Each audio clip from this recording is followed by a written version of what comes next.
We begin with celebrations in Ukraine after the liberation of the key southern city of Kherson from Russian invaders.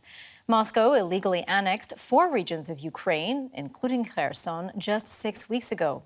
The Kremlin insists the city will remain part of Russia despite the withdrawal of its troops. Chants of victory fill the air in newly liberated Kherson. This is the moment Ukrainian forces are greeted with tears of joy as they sweep into the city.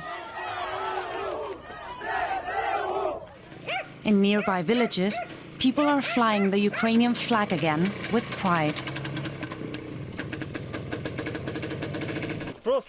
I'm just so excited. We knew this day would come, that our boys would liberate us. We're very grateful to them. These months were pure horror. As night falls, jubilation in Ukraine's capital, Kiev. A crowd gathers at Maidan Square as the news of Russian retreat is confirmed. We are just so happy. We thank our armed forces. We are so happy to be Ukrainians. I cannot express what I'm feeling. All these people here. We've all been waiting for months for this, and now we can celebrate it together. Recapturing Kherson is a big victory for Kiev and a bitter blow to Russian President Vladimir Putin, who just a month ago declared the Kherson region to be forever a part of Russia. Ukraine's president hailed the city's liberation. Today is a historic day. We are taking back the south of our country, taking back Kherson. The people of Kherson never gave up on Ukraine. Russia says more than 30,000 troops retreated across the Dnieper River to the southeast. From there, they have resumed attacks against Ukrainian targets. A rocket attack on the city of Mykolaiv, northwest of Kherson.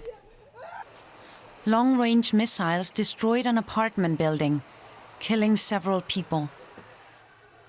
With Russia still in control of large parts of southern and eastern Ukraine, more difficult fighting lies ahead. Let's bring in our correspondent, Nick Connolly, who's joining us from the Ukrainian capital, Kiev. Nice to see you, Nick. So we just heard in our report President Zelensky calling it a historic day as Ukrainian troops reclaim Kherson. Is he right?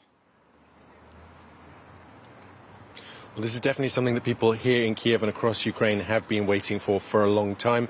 You might remember all summer long, top Ukrainian officials were talking about Kherson being the next target, the prime kind of next step for Ukraine's counter-offensive. That didn't happen in the summer. Instead, we saw Ukrainians retaking territory in the east near Kharkiv, and now finally it's happened. It seems really like a kind of demonstration that their tactics have been right. Instead of going for a kind of full frontal attack on the Russian positions there, they've just used lots of Western weapons, especially the American-built HIMARS rocket artillery systems, to basically deprive the Russian forces on the west bank of the Dnieper River that are pretty exposed there of supplies. They've just been methodically attacking bridges, attacking weapons dumps, attacking fuel facilities, leading to a situation where the Russian troops basically were having to think very, very carefully about returning fire to the Ukrainians. Were really running out of ammunition and food, and eventually had to, draw the conclusion and get out in a hurry in what is now really being seen as a major fiasco for the Russian army, and is going down very, very badly in Russia, even among pro-Kremlin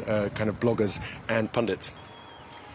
So what could be next for the Ukrainian military? Where do they go from here?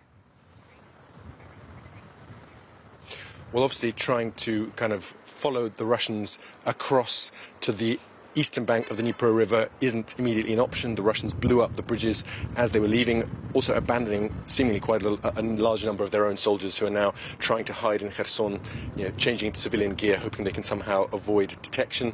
It looks like the kind of focus of fighting is going to move further to the east, where Ukrainians and Russians face each other along, not across a wide river, but just on land near Zaporizhia maybe, or further east in Donetsk Oblast. But for now, the Ukrainian army has a lot to do in Kherson. The Russian army destroyed lots of the civilian infrastructure as they were leaving Kherson, and now they will be facing off against Kherson from the other side of the river with their artillery, and lots of locals there are quite worried that the Russians, if they wanted to, could turn Kherson into a new Mariupol by just kind of endless artillery bombardment. So lots of challenges ahead, but a very optimistic note here in Kiev today.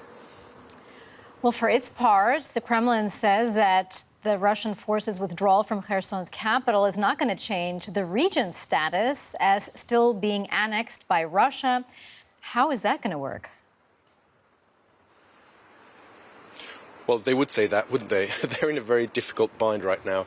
Having annexed these bits of Ukraine, I have to remind our viewers that not even Russia's closest allies have recognized that annexation. They now have to kind of explain why they gave up this territory in a hurry that they just recently said was going to be Russian forever.